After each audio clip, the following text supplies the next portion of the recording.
sommes mercredi, canard au menu. Un petit canard enchaîné avec 3 dessins. Vous avez suivi, bien entendu, la guerre du Nutella. D'où ce dessin de Bouzard. Qu'est-ce qui t'a pris d'acheter tout ça, dit la dame. Je ne sais pas, ça avait l'air important, dit le monsieur. Je rappelle que le pot de chocolat ou de graisse, si vous préférez, était en promo à 70%. En Arabie Saoudite, on essaye de lutter contre la corruption, donc on parque dans des hôtels de luxe des personnes qui sont suspectées d'être corrompues, et pour en sortir, eh bien, ces personnes doivent payer une caution. Et vous avez un chèque qui vient de payer 1 milliard pour sortir du Ritz-Carlton de Riyad, d'où ce dessin de Diego Aranega au moment du check-out, comme on dit. Et sinon, monsieur, des consos au minibar demande la dame. Voilà, enfin, dernier dessin, qui est sans doute le plus fin de tous. Il concerne les problèmes de surpopulation dans les prisons. C'est Gérard Collomb qui s'exprime et qui dit « Ou bien on élargit les prisons, ou bien on élargit les prisonniers ». C'est mignon, c'est signé Kerl. Une histoire de monuments architecturaux qui sont fermés pour mieux rouvrir maintenant. On commence par le Ritz de Paris, cette fois.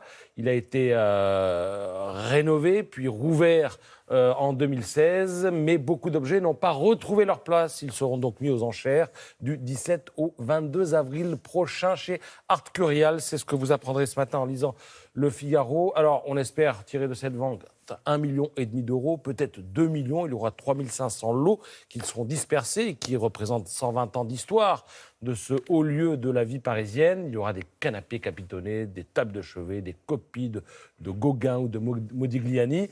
La vente va durer 35 heures, sachez-le. Donc si vous y allez, sans entracte. Voilà, sans entracte. Mais comment il va faire voilà, ils vont se relayer. La précédente vente de ce style, c'est en 2013 à l'hôtel de Crillon. On pensait tirer 2 millions de la vente et à l'arrivée, il y avait quand même 6 millions. Donc c'était pas mal. Il y a des pièces magnifiques. Belle surprise. Alors, autre bâtiment posé sur l'eau de l'Indre, cette fois. Ah oui. Ça se passe dans le Val-de-Loire. C'est le château d'Azay-le-Rideau, là encore. Un chantier qui a duré 3 ans. Et on a confié pour la rénovation le mobilier. Comment ? Je dis parce qu'il le vaut bien aussi. Ah, il le vaut, bien sûr, ça c'est sûr. Le mobilier national s'est occupé de toutes les étoffes. Et puis alors, désormais, si vous allez visiter le château qu'on peut revoir, eh bien, sachez que vous pouvez pénétrer dans les combles de ce château où subsiste une charpente d'origine. L'état de conservation est exceptionnel et c'est fascinant de se dire, quand on regarde ça, que les chênes qui ont servi à la construction de cette charpente eh bien, ont été coupés durant l'hiver 1518-1519. Ils proviennent du château de Chinon, autrefois évidemment, de la forêt de Chinon, qui est autrefois... Ils n'ont pas démonté les châteaux. Autrefois, qu'est-ce que tu dis ? Un domaine qui appartenait autrefois au domaine royal. C'est à dire tout ça dans Art et Décoration que je vous présente.